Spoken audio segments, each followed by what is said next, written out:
Good morning, everybody. I'm Ulrich Lord from IT Professionalism Europe, or ITPE. Good morning, Ronald.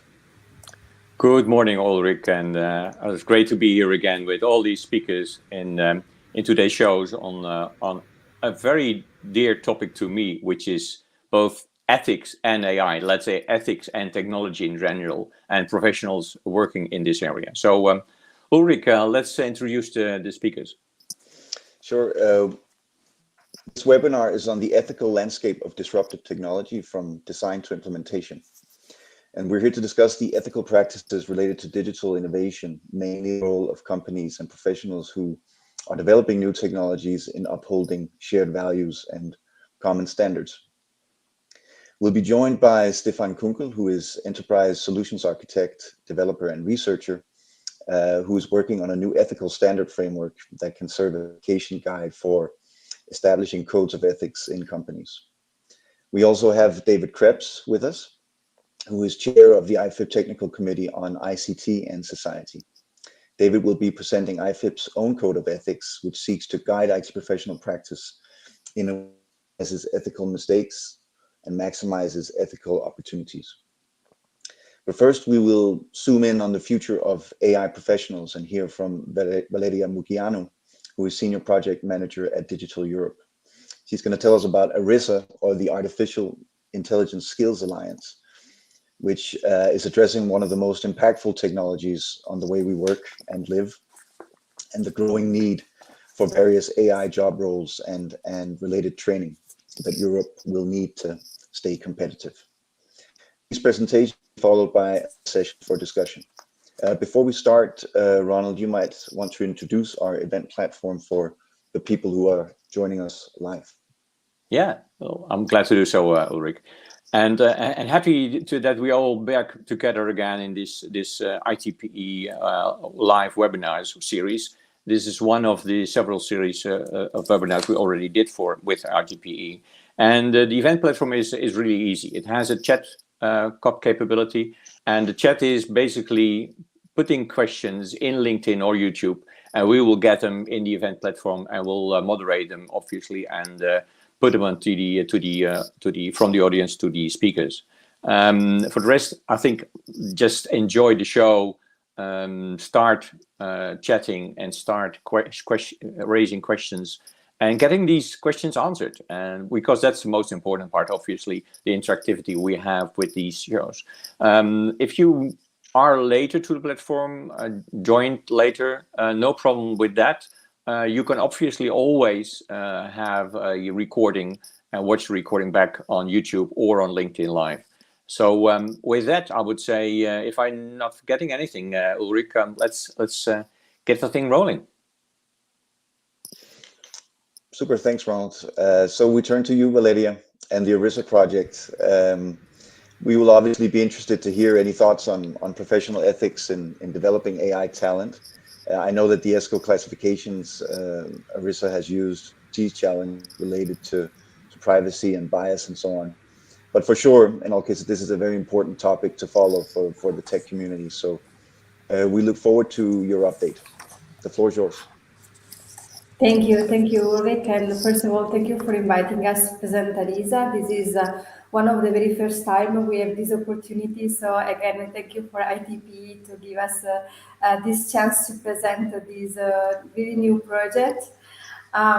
I will start showing you my slide. Indeed, as you mentioned, ARISA project, so Artificial Intelligence Skills Alliance, is a project funded by the European Commission. Really, a few months ago, we kick-started in June. And it's a 4-year project that is as main objective the opportunity to understand what is the gap in the market. So where is the mismatch between what the companies are looking for in terms of skills and job roles, and what the academia, or in general the educational offering is offering in the market. So this is our first objective, understanding the gap, and therefore through this understanding developing a strategy for Europe that they will be able to fill the gap. And in the third year of the project, develop specific training that we will be able to fill the gap. So let's see again why this project. This project is very important. You mentioned it already. Artificial intelligence technology is something that is not anymore emerging, is there, is in the market, is in our society. We need more and more skills and competencies in order to understand and take advantage of the technology, offering new services and new opportunities for businesses, but also for the general community to enjoy the benefit of artificial intelligence. So the project, as I was mentioning, is funded by the European Commission, and Digital Europe is not alone in this journey. We have a consortium of 20 partners representing more or less the most important, I would say, countries that are working on artificial intelligence, but not only. We have 12 countries represented. And we also have 4 associated partners that are supporting us in this journey. ITP is indeed one of our very precious associated partners. So thank you also for your contribution directly in the project. We have 2 main innovative elements in the project. The very first is the fact that the project will indeed focus on the classic training, I would say, so academic and vocational education. But it will also explore the possibility of designing training based on micro-credential and macro-credential certifications. This is the very first time that this kind of certification is, let's say, explored in this kind of blueprint project by the European Commission. So we are very happy to do it for artificial intelligence skills, which are, again, very emerging and disruptive. The second element of innovation in the project is the 4 occupational domains that we are targeting. Again, we care very much about the technology practitioners and the technology leaders. They are basically our focus. But the innovation of this project is also to include 2 more occupational domains, which are the business leaders and the policymakers. Business leaders meaning all of those that are owning a business, managing a business, and therefore they have to understand how artificial intelligence technology works in order to understand the potentiality of it and develop a business models, services, products that are based on the technology. If they don't understand this potentiality and only they see, let's say, the cost of hiring, for example, then we really miss a giant opportunity in Europe. Policymaker, why? Because again, we believe that artificial intelligence is something that is changing our society, is really bringing the digital transformation that we need in the society, and the policymakers need to understand how much artificial intelligence will support this transformation, and we also want them to be less scared about this technology. So this is why we will include a specific training, most probably based on macro-credentials, also for the policymakers.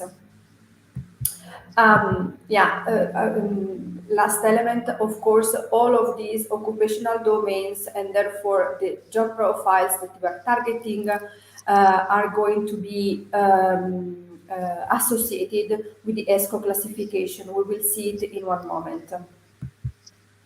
Very quickly, the roadmap that we have in front of us. As I was mentioning today, we are working on understanding the gap. It's in the market. What is in Europe, what's happening in the main countries in Europe, and we will develop a strategy based on this mismatch. Try to, again, to fill this gap. 2023, 2024 will be dedicated to the development of the training, again, could be a classic, let's say, master, could be vocational education training, could be something else based on the macro credentials. Everything is going to be decided as soon as the need analysis and the strategy for Europe is going to be set. The last part of the project is the deployment. So as soon as we have the training, we will pilot all of those curricula. We want to have at least 5 pilots in different European countries. So therefore also a deployment and a specific definition of the training in the different countries that, of course, you know better than me, that is very, it can change very much in the way the training is, let's say, put into the field of the academic and vet landscape of the different countries. And we will have, of course, the exploitation and sustainability strategy, meaning that we want this project to stay alive after the 4 years. Now, I would like to conclude my presentation with the last piece of activities that we are performing, specifically, again, on the need analysis. We will have the report of the need analysis at the end of February. So we are at this moment gathering data about the different European countries in order to understand, again, the gap, the mismatch between skills, jobs, and what the market is looking for. And specifically, we started developing our methodology for the need analysis.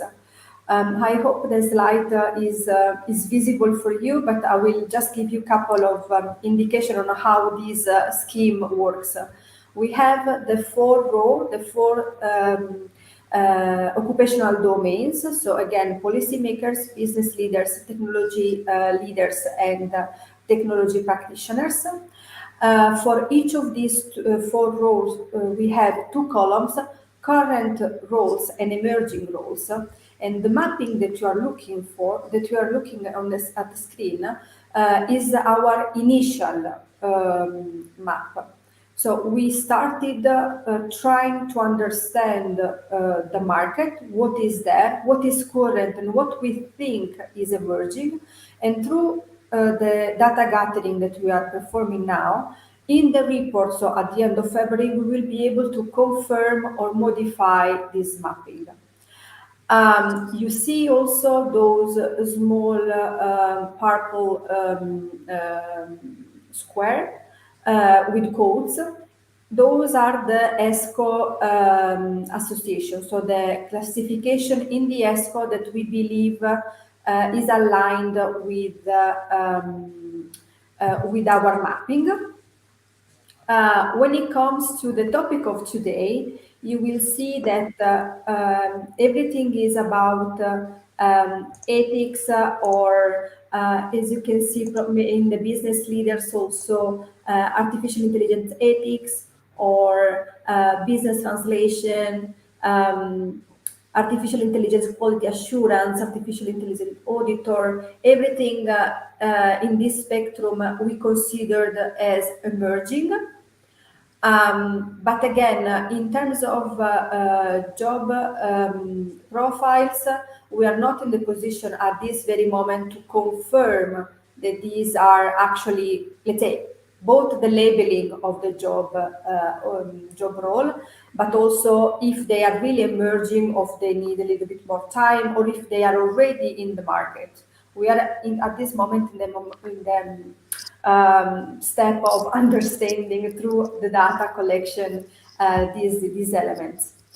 And finally, I would like to raise your attention on 2 main activities that we are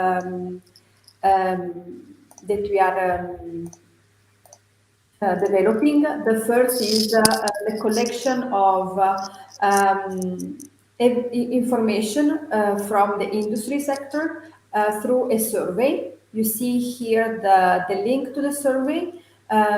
we would like to have your opinion and the opinion of all of those that are working in understanding what the company needs in terms of HR, again, skills, competencies, but also job roles and job titles. We have a survey to collect all of this data that will counterbalance our desk research. Desk research made through an analysis of the national strategies, academic papers, but also the analysis of the academic offering and the vet offering in the different European countries. And again, this survey is very important. Please, if you are interested, click on the link and participate in the survey. The survey will be available until the end of November, and it's really 10 minutes. 10 minutes work. It's not in really long. The second activities that we are organizing now is the industry focus group that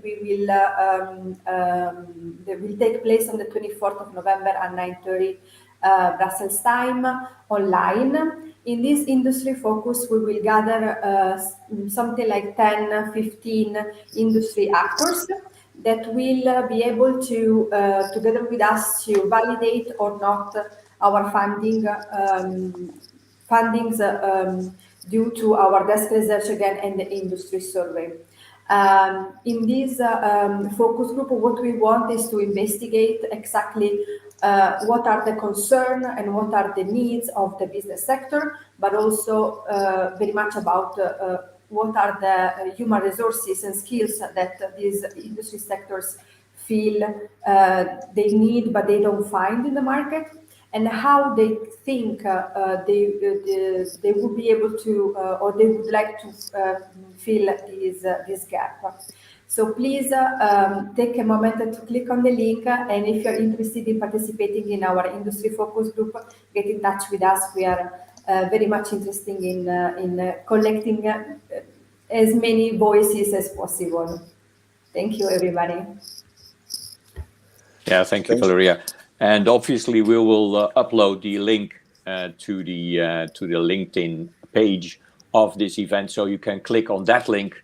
Really, because it takes time to write down, let's say, these links anyway. So, I get some great questions on from the audience, and one of these questions is, have there been any specific considerations about applying ethics related to these 4 occupant domains you have outlined, and these policymakers, business leaders, technology leaders, and technology practitioners? Are any specific considerations? Look, what we have done is really try to understand what the industry sector needs. So when it comes to this very first mapping, what we have done is to communicate with our members in Digital Europe, and also some of the members of the consortium of ARISA project are very much aware of what the companies are looking for. So we tried to understand where these job roles were positioned, and when it comes to ethics, it seems to be much more related to the business leaders than others. Let's say occupational domain, the 4 occupational domain that we initially targeted. But indeed, this is something that is not confirmed. This is only our very first understanding. Needs to be confirmed or not through the data analysis. Yeah.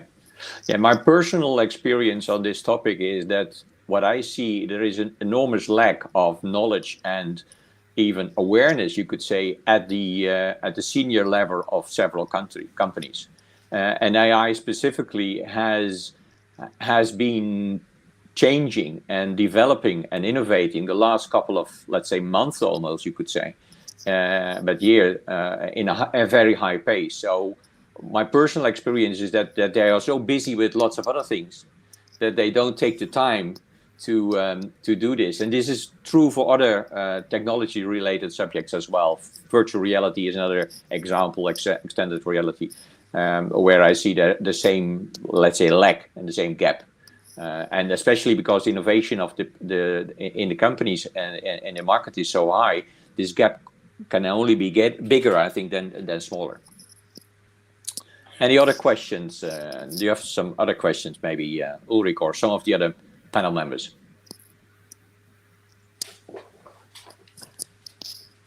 I think probably we can save other questions for later, if you agree, Ronald. So we can continue with Stefan, perhaps hear what he wants to tell us. Yeah, but first we do this.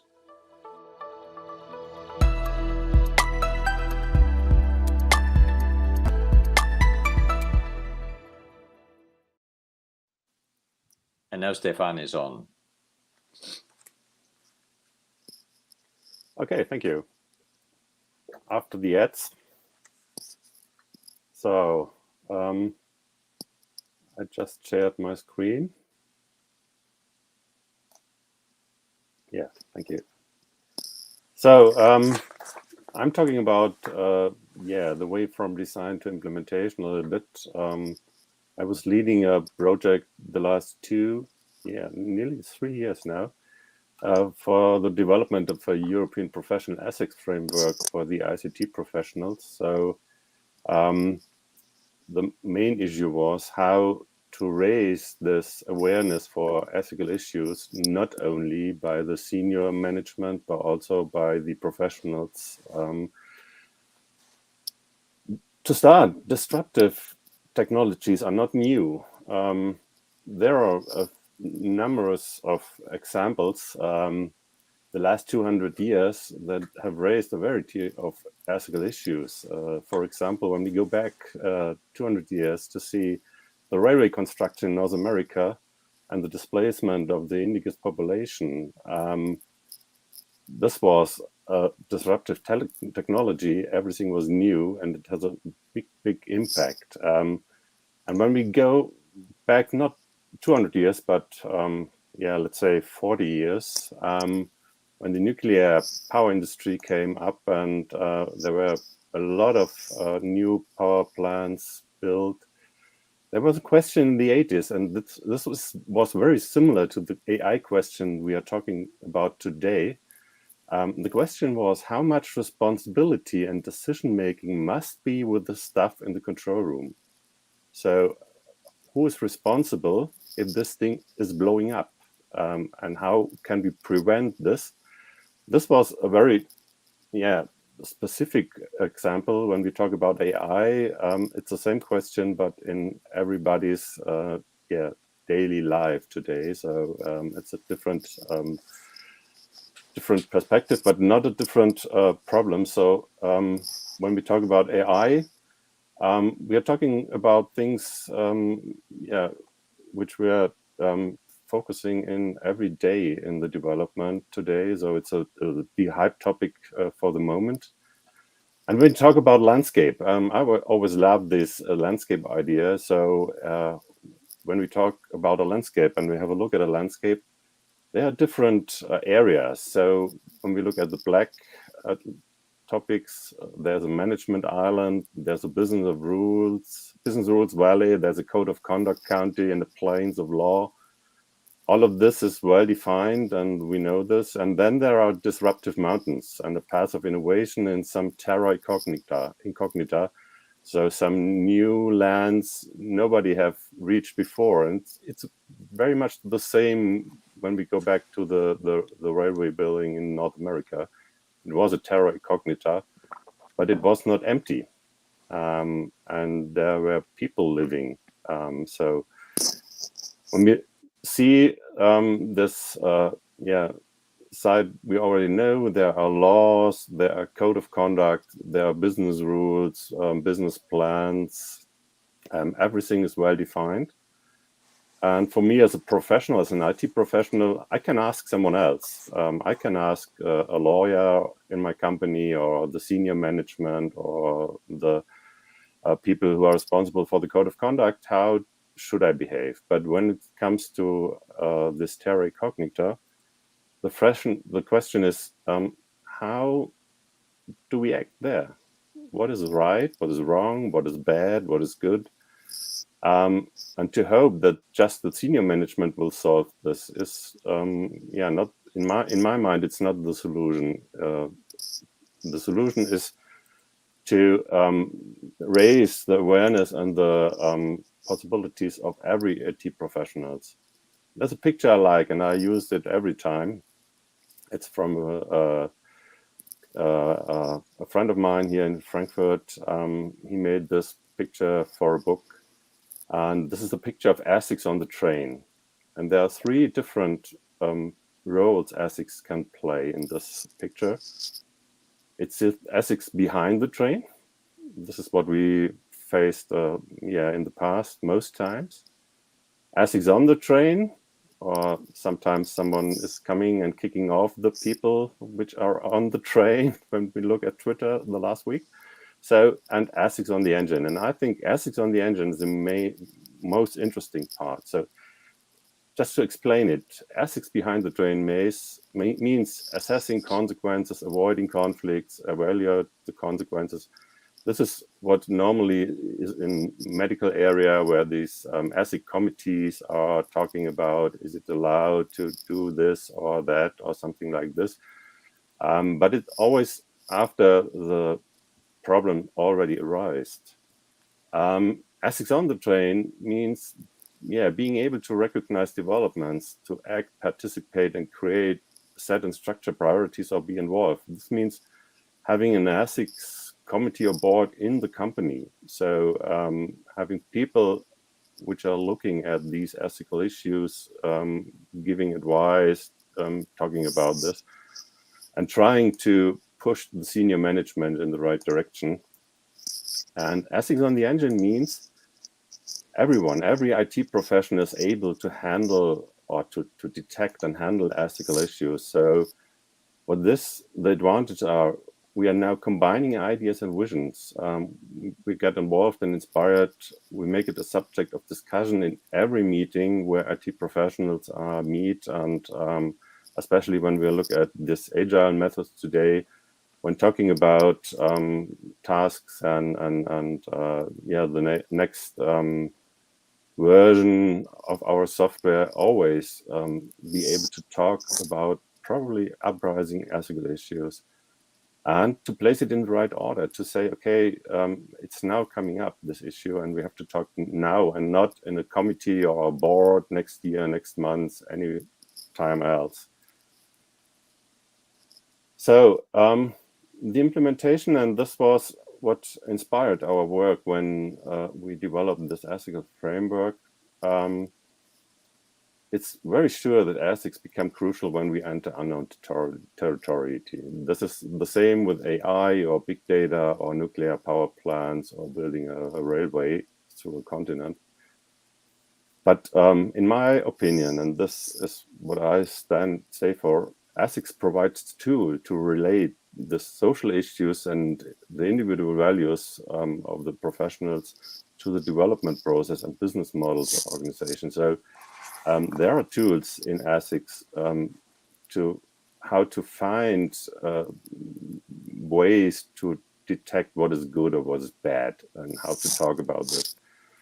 And therefore, ethics form the foundation and the connecting elements for every successful and sustainable innovation process. So we need ethics because we can't wait until the issue is already raised up and we are in a problem. We have to implement it in the process, in the innovation process itself. And the very interesting thing, in my opinion, is that ethics transforms both the process and the attitudes toward innovation itself. So it not only transforms the process in a company or a team or something, a project, but also changes the attitude of the professionals. So they are much more able to detect ethical issues. Someone said that ethical issues are like birds. Everyone knows that they are there, and we hear them sometimes, but only a few of us are able to say what bird it is singing in the moment. And I think this is the task for a professional ethics framework for ICT professional, to give this guidance to the professionals, how they can raise their knowledge about birds and which bird is singing now. So to bring it in context, this is a picture of the three, sometimes mismatched topics. When you looked at this, we have on the left side the values, on the top the ethics, and on the right side the morals. We had a lot of discussions in our teams about the difference between ethics and morals. So it's not always clear, but to show it in our context, on the left side is the question: what are the values that underlie our professional actions? And we can't do ethics without talking about our values. And what we took was the Berlin Declaration as an example for values in our context. It's just the inspiring part, not the foundation. But what we do then is reflect these values and the requirements, and this is what ethics do. And what ethics is able also to do is describe its rules and patterns, not the conduct of the code of conduct, but the code of ethics. The question: how do we reflect and map values to professional action? And on the ground, when we look, is what moral do, or the code of conduct in our context. It maps values to concrete actions. So how do we act and behave as professionals in concrete situations? And when we look at this triangle, we can see that everything is connects to each other. And this was the basic idea. And the ethical framework then gives the answer to this. And the concept was to lay a ground and to give guidance how to implement this. So the professional ethics framework as basic talks about what professional ethics is, just give a definition, and talks about ethical and value-based use of expert knowledge. How do we act as IT professionals? We are holding a special knowledge which the society or people in the society are most time not able to understand. So when we are talking about AI in society, people have pictures from movies, what AI means, and this is totally different from what we know about AI when we are as IT professionals talking about this. And talk about the role of trust, because professional ethics has a lot to do with the problem of trust. When we look at the medical sector, I trust my doctor because I believe he has a strong professional ethic. So I'm sure he's not talking to my neighbor about my problem with my my illness or something like this. And this is the same for IT professionals. So these are the two major definitions. And then the professional frameworks ask the question how to implement professional ethics in practice.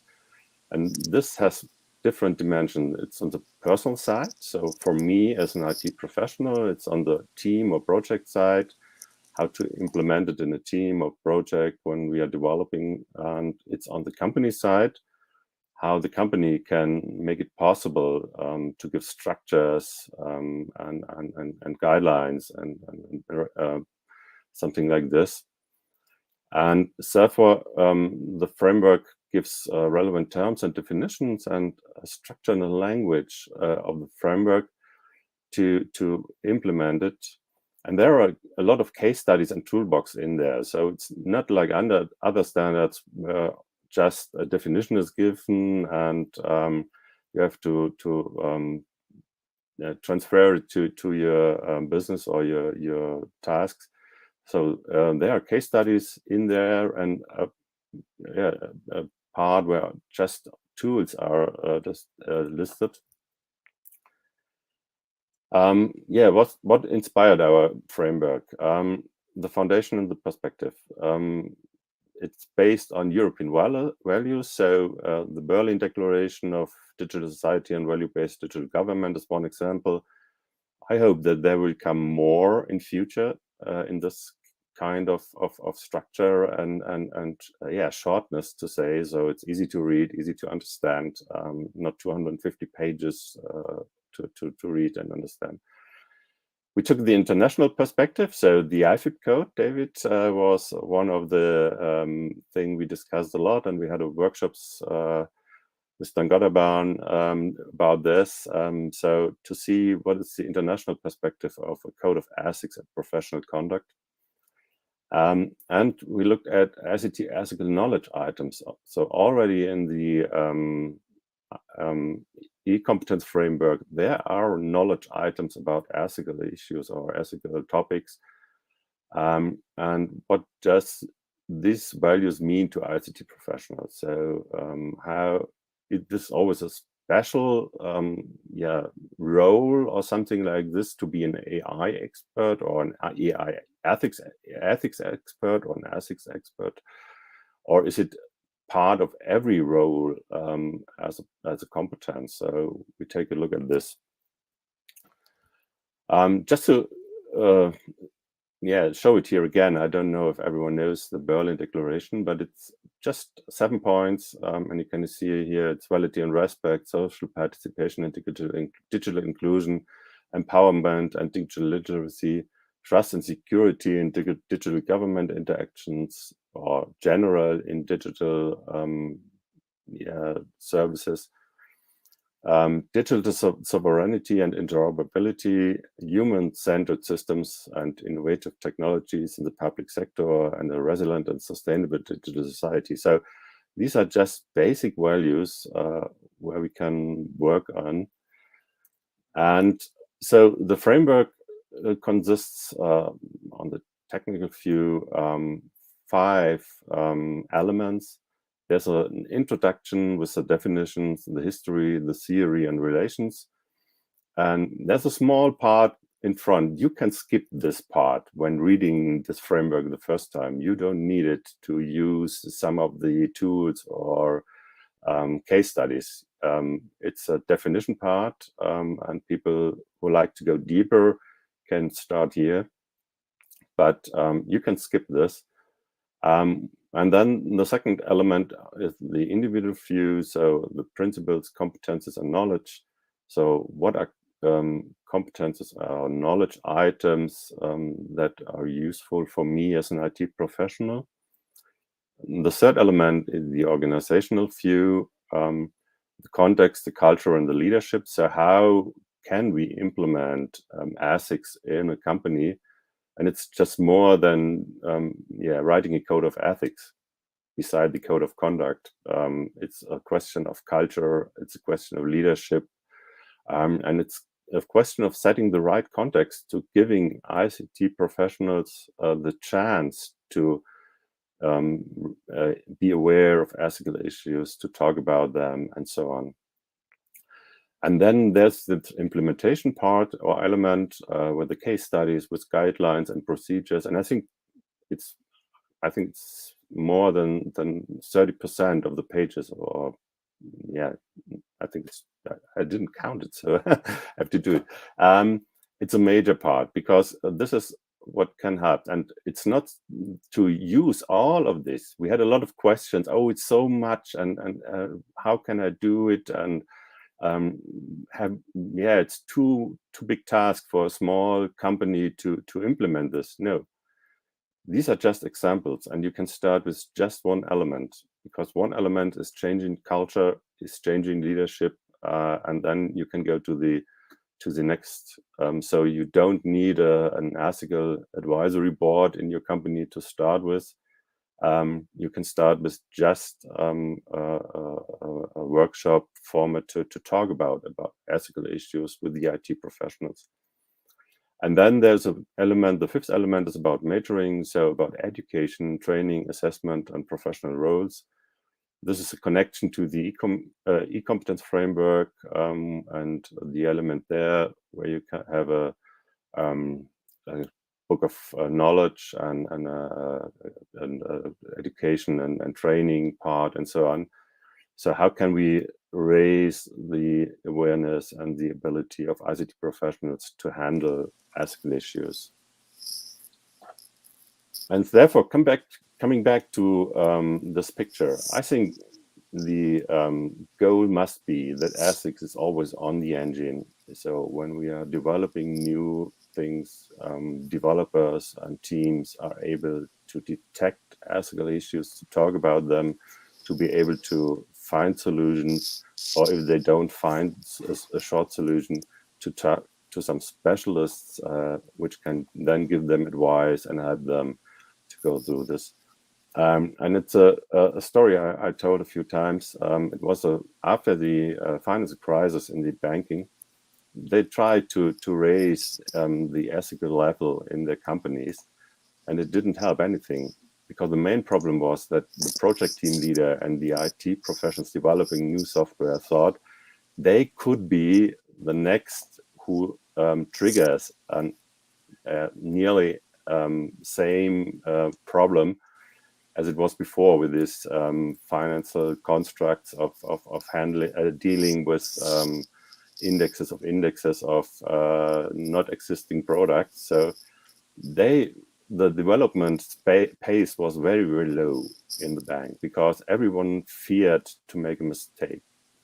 And what changes the game was when making it possible that a developer in a team was not only able to put a topic on the board with his agile team, but put it on the board a level above on the team of the overall project management, without asking his team leader or project team leader. So, and this gives the ability, if I detect an ethical issue in my context here with my development, I was now able to talk or to give this topic to a level above, without asking my team leader or project team leader if I'm allowed to do this. And this changes everything. So people are now free, when they're detecting something, they are able to talk about this. Okay, back to the professional ethics framework. It's now on the market. It's not a standard, it's a technical specification. So it's a level above a standard. And you can buy it, or probably you're able to read it when your company or your university or something like this is able to offer you standards or possibility to read them. It's a SANTS 17834 from 2022. And just for people which are trying to buy them, there are different prices in different countries. So you can go, I think Estonia is at the moment the cheapest one for the English version. You don't need to buy it in your country if you just want to read it.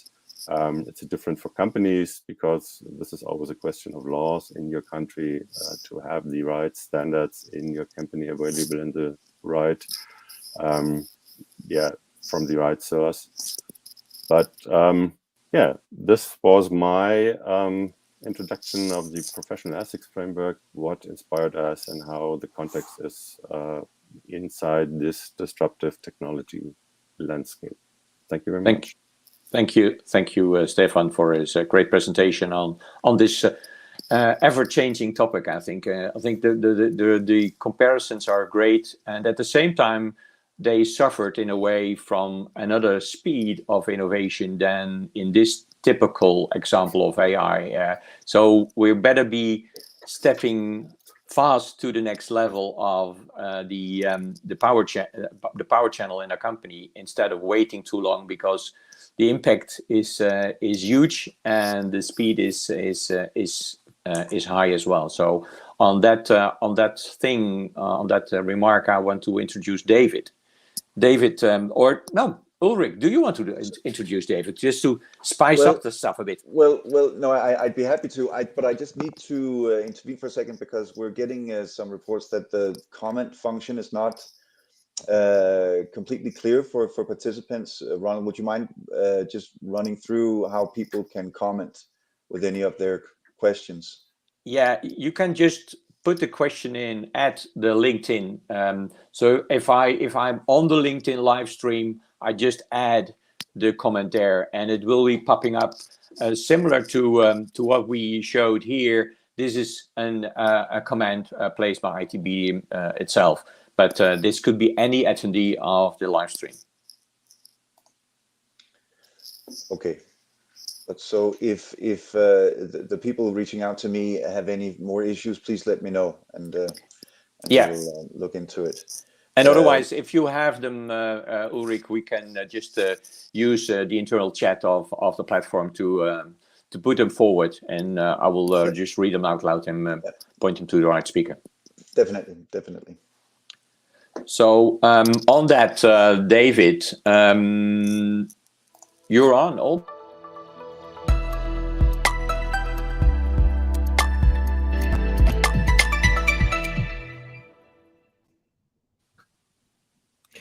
Good morning. Good morning, David. Good morning. Okay, my name's David Krebs, and I'm the chair of IFIP's Technical Committee 9 on ICTs and Societies. And thank you very much for inviting me to speak today on this webinar on ITPE. And yes, as Stefan has just introduced for us, the IFIP Code of Ethics has been out now for just over a year, and I'd like to introduce it to you and talk a little bit about its history and how it came about. The function of a code of ethics is obviously something that we spent a lot of time thinking about. There are bad ways of going about it and good ways of going about it, and there have been a number of different kinds of codes that were used rather as sticks, to punish the guilty. They contain very specific rules, often about specific technologies, exactly what to do and what not to do. And of course, as we've been discussing already this morning, there are many new disruptive technologies coming in, terra incognita, AI, XR, quantum. And so any code that tries to be specific about what you should and shouldn't do with particular techniques is very, very swiftly going to go out of date. So ethics at its best is going to be guidance. But guidance with our decision making, supporting us in how we make decisions about how we go forward, and therefore, our professionalism. And so, what is professionalism about? Well, fundamentally, it is about our obligations to one another, what we expect of ourselves, and more broadly, across the ICT profession in Europe and across the world, as a community, what we have a right to expect of each other. And therefore, ethics at its best give voice to values. And I really enjoyed Stefan's little triangle of ethics, values, and morals. A good code of ethics will see our actions and decisions as part of and contributing to a broader social community outside of the ICT community, because, of course, ICTs in this day and age affect absolutely everybody. So everything that we as ICT professionals do has an effect right across and beyond the ICT profession into the broader social community. And this is something that actually adds a great deal of responsibility into our role. Well, most of us, of course, we think to ourselves, well, that's all very well and good, but I'm focused on the code.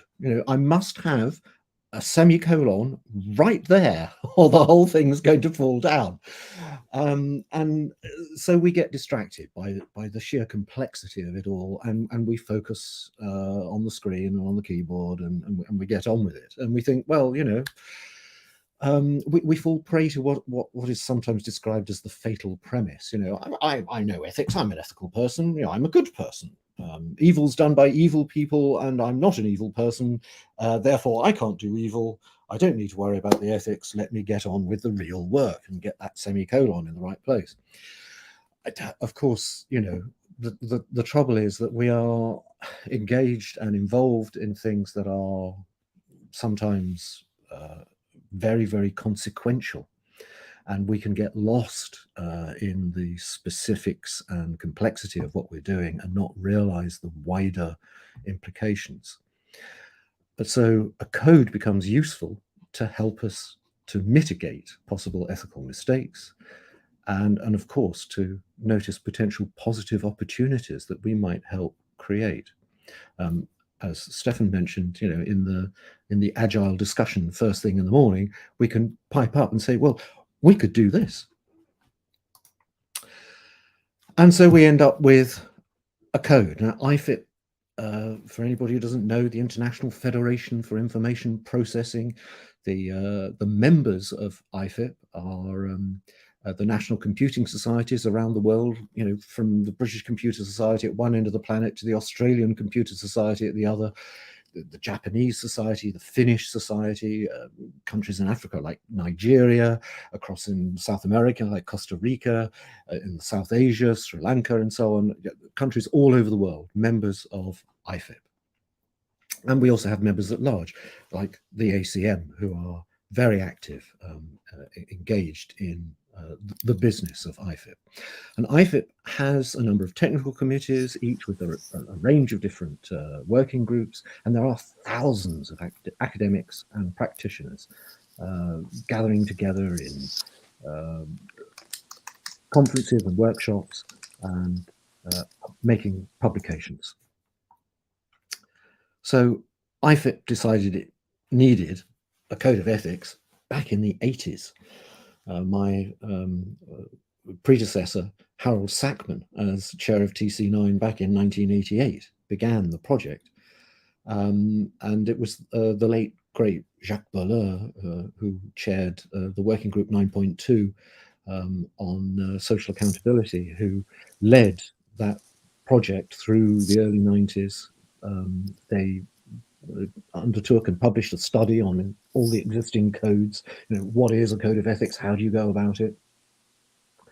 They developed and published a set of criteria for how best to go about developing codes of ethics.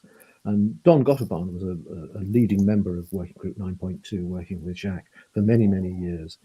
And he was also extremely active in the ACM and led more recently the revision and new publication of a brand new code of ethics for the ACM, based on all of this work that had been going on in IFIP back through into the 80s. So seeing all of this, I'm thinking it's about time we got on with it. I helped to lead a task group to get IFIP to approve a code of ethics. And of course, you know, the one that the ACM had just published was there, and it was ideal. It had been developed over decades by people from across the world involved with IFIP, involved with ACM, involved with ICT professional organizations in various parts of the world. There were thousands upon thousands of people over those 3 decades who contributed to it. It was ideal. And the ACM were like, yes, please, you know, I mean, we want everybody to engage with this. So we took it on board, we made a few tweaks, we put a new kind of introduction to it, and we published it as a booklet. It's 40 pages long, though, you know, the font size is big, there's lots of pictures, and, you know, you can read it in 10 minutes. It's free, you can download it as a PDF, and as Stefan was saying earlier, it's something that you can involve in your project to develop ethical stances in any direction. It's available through IFIP's Professional Practice Partnership Project, IP3. Now, they're at ip3.org. You can find it, no problem. We'll put that link up again later. IP3, it's a part of IFIP's strategic goal to advance professionalism across the world by promoting appropriate bodies of knowledge for ICT practitioners and so on, promoting high quality ICT education. And IP3 is the body that works to achieve this goal. And they once we got the code published, they took on the responsibility to disseminate and ensure through certification and accreditation that bodies were adopting this code. Now, all the members of societies of IFIP around the world have the choice to fully adopt the IFIP code as their society code, which many have already done. There's translations into French and into Finnish and into Japanese underway. They can modify their existing society code to include elements of the IFIP code, or simply make references to the IFIP code. And a number of bodies are doing this. It's a very flexible document and of use, as we've seen already, to Stefan and his professional ethics framework. It can contribute very, very widely. In essence, the code is a call to positive action. And its fundamental view is that the public good is the paramount consideration. Underpinning it is an understanding that technology and values interact, that technology does not exist in a vacuum. And therefore, as I've said, the code is not about specific technologies. It's actually about the values that should govern technologies, that the interaction between technologies and values is not haphazard. And I've picked out 4 of the principles that are in the book, because I couldn't go through all of them at once in a webinar this morning. 4 very specific ones, which I think are worth bringing to the fore. And the first that I'd like to talk to you about is the first one in the book. Principle 1.1, ICT professionals should contribute to society and to human well-being, acknowledging that all people are stakeholders in computing. That's, from the get-go, understanding that particularly today, absolutely everybody in the world is a stakeholder in computing, because computing affects everyone's lives. And therefore, we should be contributing to human well-being, contributing to society as ICT professionals. A second of these principles that I picked out today, 2.2, that we should maintain high standards of professional competence, conduct, and ethical practice. Well, this is, the fundamental thing about being a professional. And professionalism in our day-to-day lives, Stefan mentioned very usefully the issue of trust. And there are other professions, professions in law and medicine and so on, and they have a very important impact in people's lives. Well, so do we. So we too should maintain the highest standards of professionalism.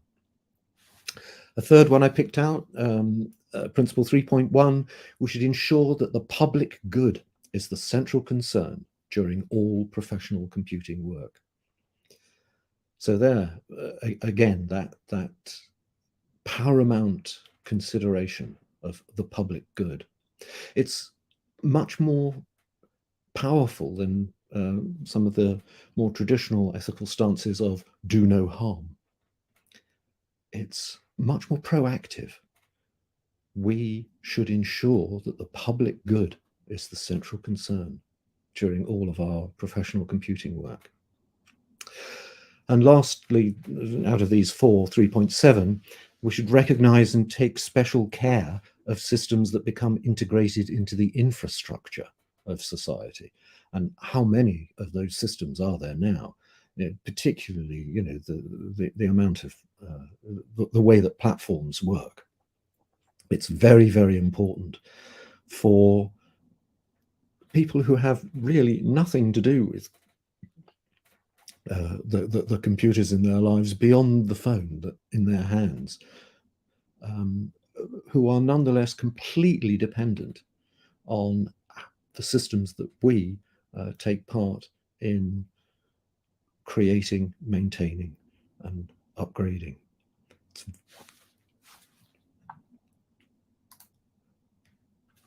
The IFIT Code of Ethics and Professional Conduct is available to download for free at ip3.org and various other places. It's in the IFIT Digital Library. It's published in one of the IFIT books from Springer. You can, and of course, you can get hold of the PDF online. And I heartily recommend it for everyone to have a good read. Thank you, David. Great presentation and a great audio voice as well. So you can be in radio too, I think. So there are some questions popping in from the audience. And yes, Moira, thanks for asking the question. The recording is available at LinkedIn Live, at LinkedIn itself, or at YouTube. If you have any issues in reaching and getting the audio and video recording done, please reach out to Ulrich or myself. So I have had some questions dropping in, and I've put them into the chat.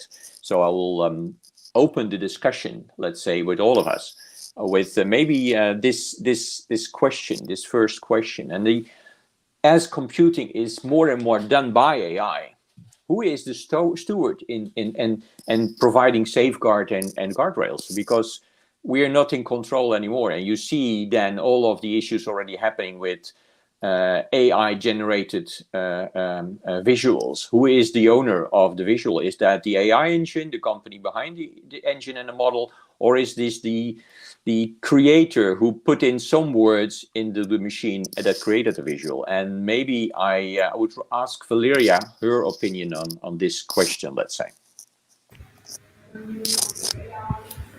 I mean, I'm not sorry. I'm not sure that I am the good person to answer this question, Ronald. I mean, okay, no problem. But you could have an opinion still with that respect. But let's move over to David. David, if this is generated by technology, who is the owner then? If this is, for example, the visual, who is the owner of the visual? Is that the AI engine? Is that OpenAI, or is that Hugging Face, or what have you? There are tons of these companies.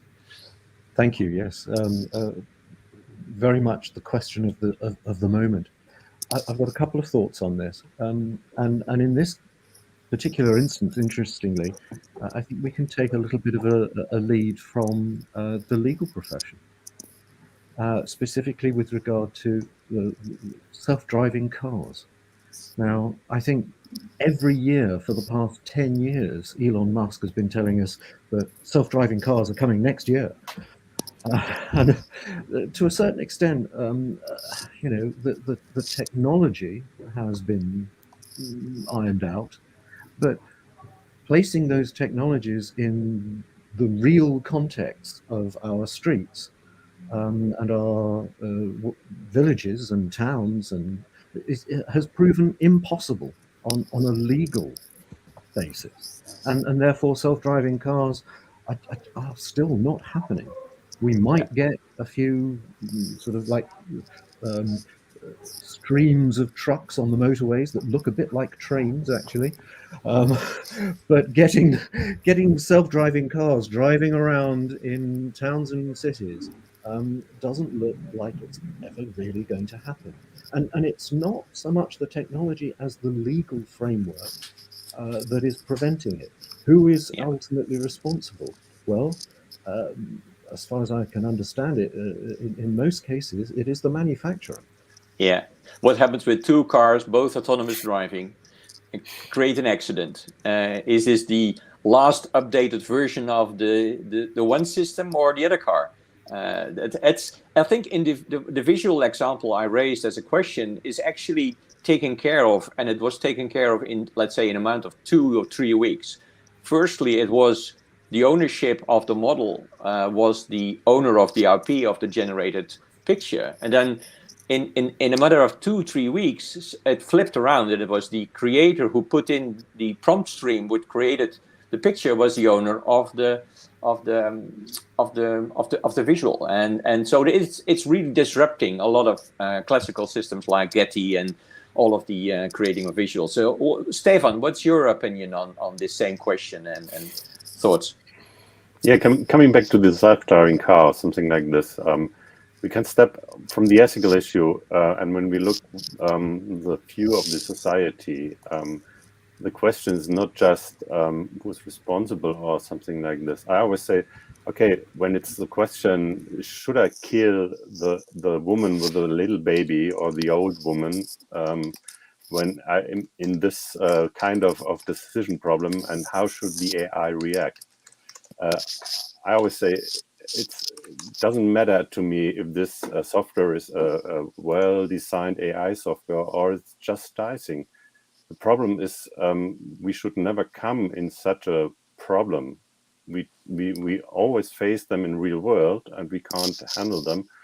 But when it's about technology, this is the wrong question. The question is, should we use this technology, and should we as developers are developing such a technology, and what is the goal for this? And this was very much the same, the question. I was involved in this discussion in the 80s when it comes to nuclear power plant and the responsibility of the people in the control room. So there were two different way to solve it. Here in Germany, it was a very well-designed shutdown technology, which was not influenceable. So it shuts down the plant in any kind of abnormal state. And the rest was an information system to give the people the ability to use their plant in a good way and to get as much energy as possible. And in the United States, there was a different part where this how to manage the plant was also automated and was connected to the shutdown system. So there was always the possibility of a problem that they could, in a false condition, interact not in the right way, but just coming in a state where it was not longer possible to shut down the plant. So, and these are the main issues we had to talk about when we develop and when we use new technologies as AI. And I think when we look at AI, it's not a problem who is the owner of the rights, but what are we doing with the people who don't know that this algorithm in their Facebook, Twitter, or something like this is showing just information which is filtered and not a view of the real world. So, and I think, therefore, Ron, just to come back to your speed, this is why we use this modern train. In earlier days, asks behind the train was not a problem because we had months of time to discuss about a problem and then meet the people who will start the project and so on. But today is even the ASICs on the train, to having an ASICs board and company not able to come behind all the issues facing up. So we need developers, professionals.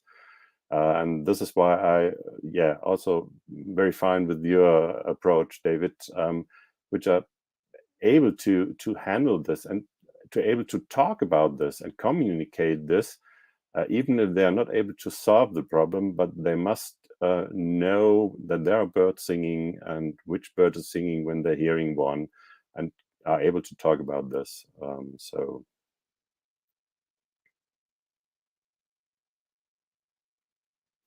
you're still muted, Ronald. I'm still audio issues. Yeah. Thank you. So on that topic, isn't it true that then we all need to understand this?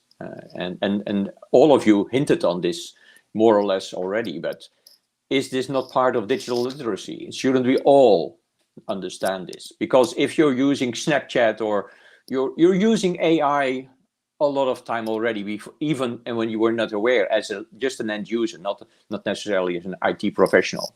then it's maybe even more important to, or additionally, it's as important to reach out to more than just the IT professional community. And the IT professional community should reach out themselves in a sort of avalanche model to do this. So what's your opinion on this, David? Well, I'm an academic, and my first year undergraduates are reading the IFIC Code of Ethics.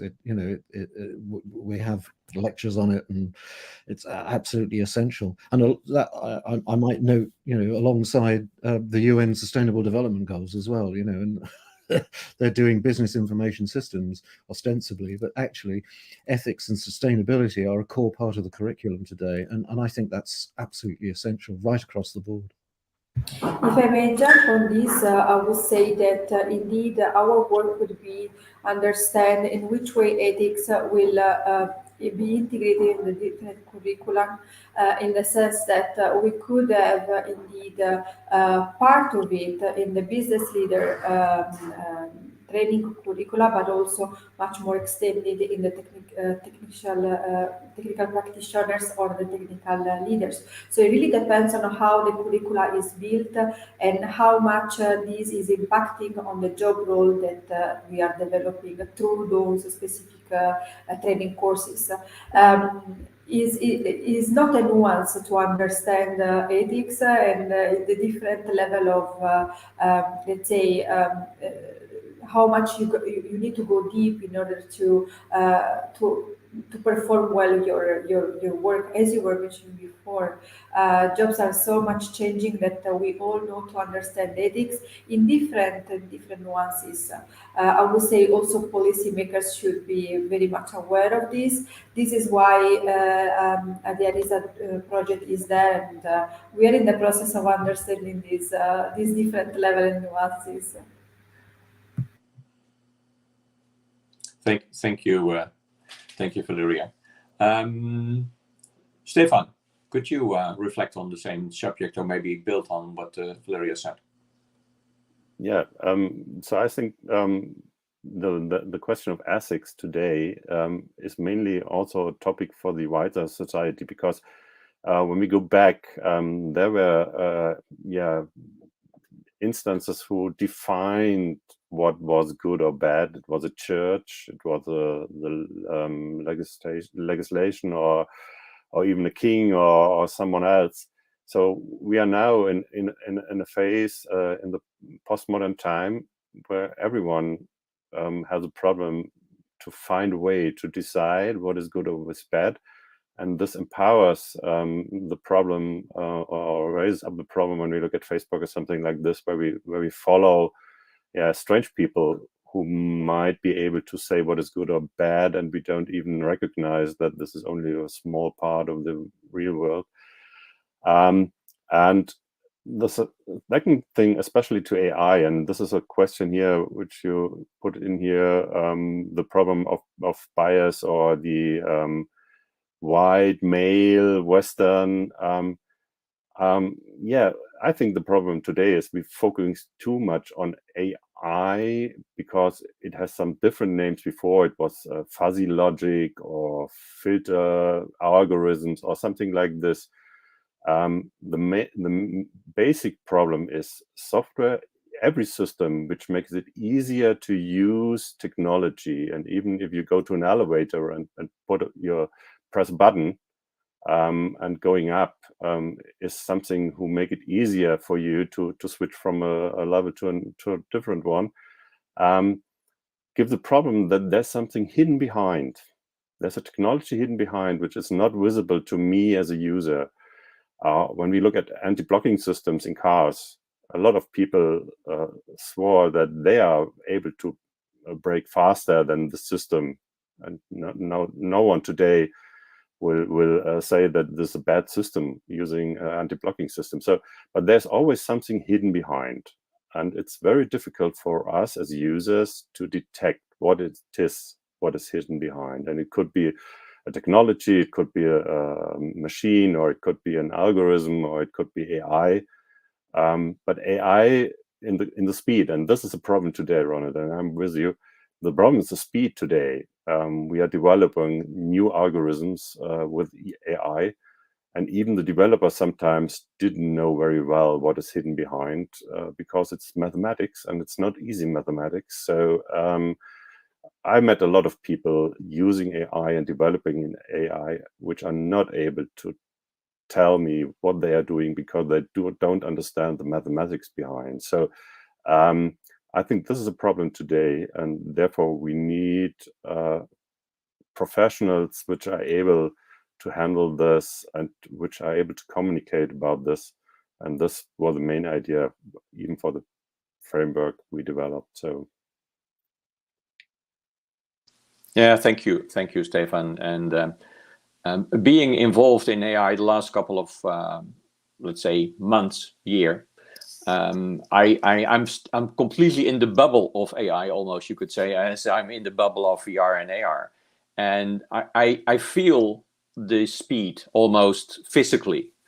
It feels sometimes like a pain, almost you could say, because I do see what is happening, and I even don't see everything, but it is possible and is available. But some of these companies create a security layer on an organizational or business level to safeguard and to prevent, let's say, issues. And I think that's good in a way, but at the same time, the development of COVID vaccine was faster due to use of all of these technologies. So there is always a balance, but the balance now it's more difficult than putting the things as they are now with the mind and the structure and the speed we have as humans. I think we are not smart enough, almost you could say, to understand what is possible, since AI and these large language models are sometimes even smarter than the average human being, which is for some people really scary. So on the final question, do the panel think that we should consider reducing our complete dependence on IT to improve resilience? We had power cuts at David during the show. I had issues with Chrome and StreamYard yesterday and this morning. I'm improvising on a smartphone with half it working on a smartphone. So we're so dependent on IT. Shouldn't we rethink the whole thing? Valeria,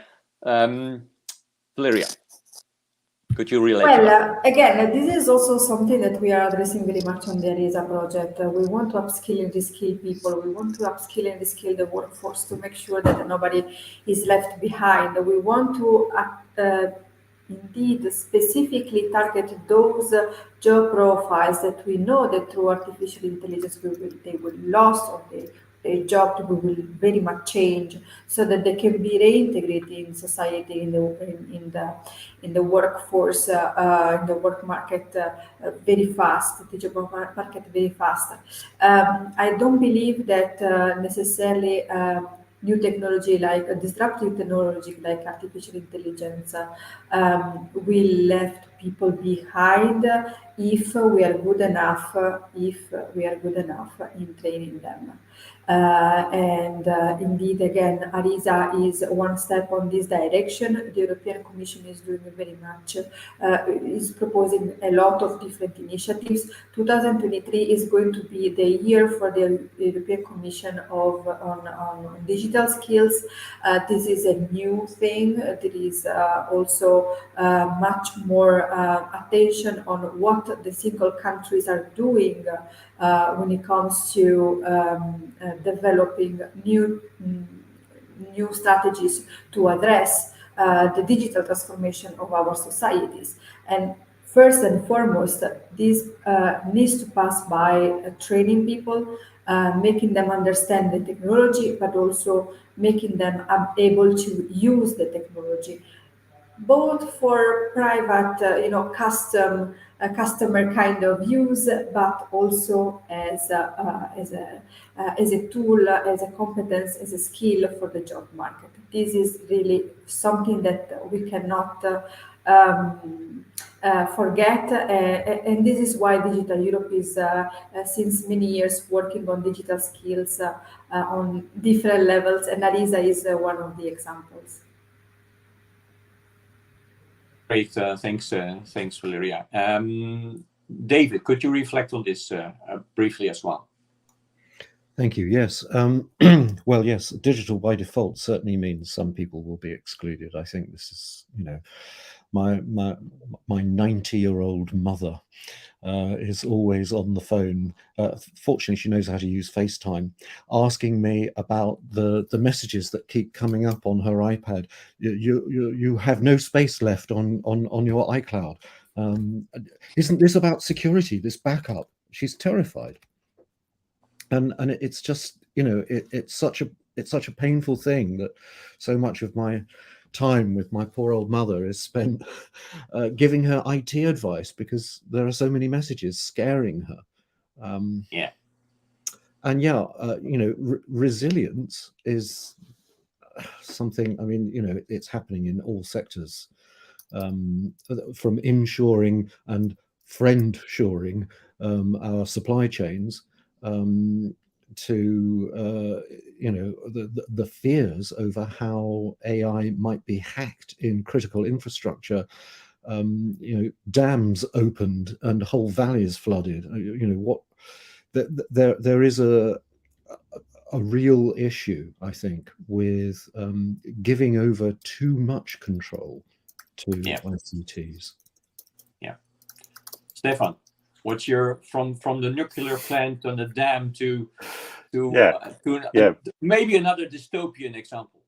Yeah, but I think technology always means by default that some people will be excluded. So you're not able to use a bicycle if you don't have any legs. So and when we look at transport, at public transport, it's the difference between the United States and Europe, especially when we go to the Netherlands, which is always a good example. This is the question of the main decisions, how to structure our society, how we are able to drive by bicycle to the train station, to the train to the city, with the bus to my office, or the model in the United States where you have to use a car to drive from your home to your office. And I think it's the same with all digital technology. If there's just one way, and this is a model of Silicon Valley, I'm the man who's controlling Facebook. I'm the man who's controlling Twitter. I'm the man who's controlling all the goods are delivered to you with Amazon or something like this. Or to have a more European or German or Netherlands or approach to say, okay, there must be several ways to use a service. There must be several ways to go from one point to another, and so on. And this should always drives us when we are talking about AI, about software, about usability, and so on. There's no time, only one solution for a problem.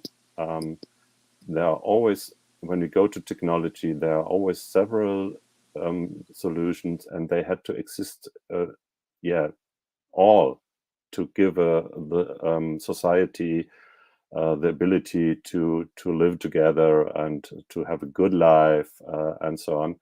So, and I think so. Always, technology always means that people will be excluded. But what are the other solutions for those people to gaining the same service or the same form of life for themselves? So this is what I think, and I think this is why we always have to think different in Europe and not always looking at Silicon Valley. That's what I'm working for. Yeah.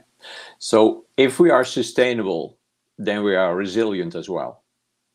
To summarize maybe this. So we had some issues on the technical side. I lost Ulrich, so I'm finishing up with you instead of Ulrich there, but here there is that was the cue for Ulrich. Hi Ulrich, great to be there again. So Yes. we had an interesting talk this 1.5 hour almost on a very interesting and very important topic, and the topic was how we can work with technologies implemented and the ethical landscape, let's say, of these disruptive technologies, and not only talking about these technologies, but as well from a how to implement them and to design them.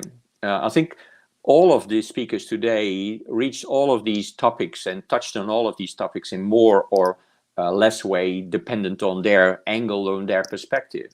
But the design and the implementation, if it's now the comparison of the train on the power plants, or it's the importance of reaching this awareness not only on a technical level but as well on a business level. And I think this is one of these technologies which the business level is even more important than the technology level.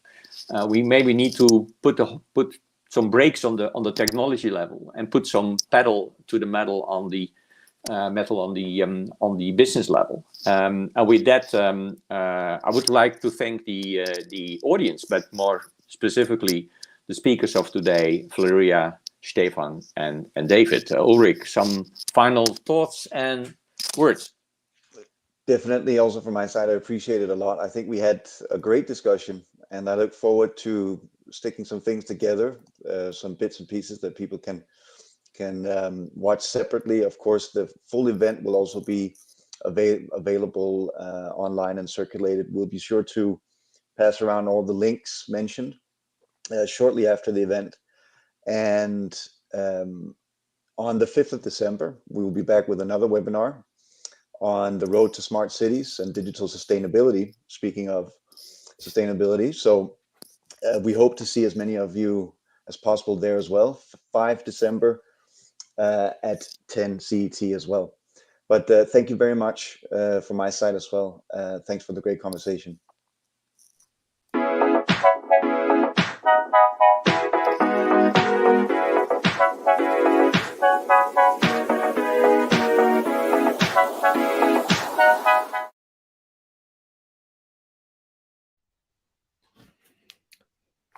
Thanks very much, Ronald and Ulrich. Thank you.